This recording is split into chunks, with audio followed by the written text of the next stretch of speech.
Hi guys, it's me Holly here, and I'm here for another video. For those who don't know me, I'm Holly. I'm in my second year. I'm going to start my second year of DIB program in September, but so far I've just completed my first. So anyway, in this video I will actually be talking about the IB math course applications and interpretations, also known as AI. Tudor did a video before about the other math course, analysis and approaches, and you should go check that out because you might actually find it interesting. So yeah. Well, if you enjoy math and would like to see the practical applications of mathematics in the world of things like finance and natural sciences, amongst other things, then I think the AI course would be a better fit for you personally because it's more focused on such topics than the AA one. The actual course itself is broken into 5 different topics. These are number and algebra, functions, geometry and trigonometry, probability and statistics, and then calculus. If you're thinking of studying taking mathematics at a higher level, the total teaching hours would be 240 hours, which sounds like a lot, but it's actually quite a reasonable amount for the amount of content you will be covering. The AI course, in comparison to the AA course, goes much deeper into the statistical analysis and statistics in general, rather than something like calculus, which is what AA focuses on mostly.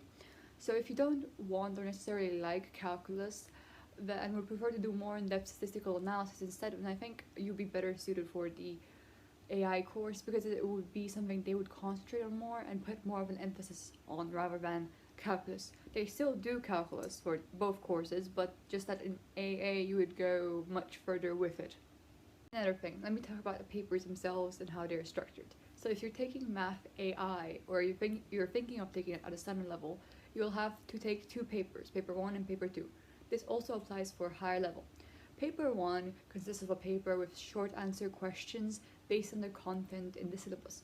And for all the papers of this course, you will actually be allowed to use the calculator, which is something which in AA, for example, I think paper 1 it is, which doesn't allow you to use the calculator.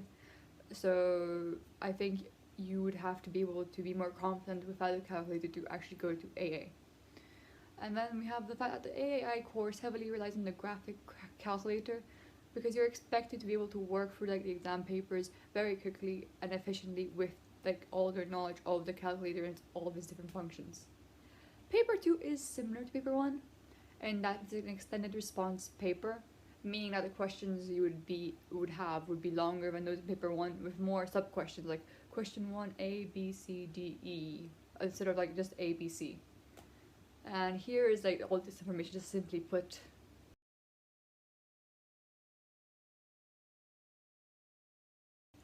In addition to this, the higher level students are also required to sit a third examination paper, which is somewhat similar to paper 6 for the GCSEs and IGCSEs, which is the investigation paper. It's a 2 extended response question with problem solving as well in it. And it adds more to your own mark, and you're allowed in this course the calculator as well. So yeah, these are the papers and their structures as well as their percentage that would represent your final mark. Another thing you must do before deciding between the AI and AA course is to check what universities recommend you to have, because some universities would be more likely to want you to take AA, while others, such as psychology for example, would be fine with AI. Here's like an example of a table of what I mean for universities in the UK. I don't necessarily have the information for the other ones, I'm not that sure. But for the UK, here it's the table. I will also add the link in the comment section so you can have a better look at it.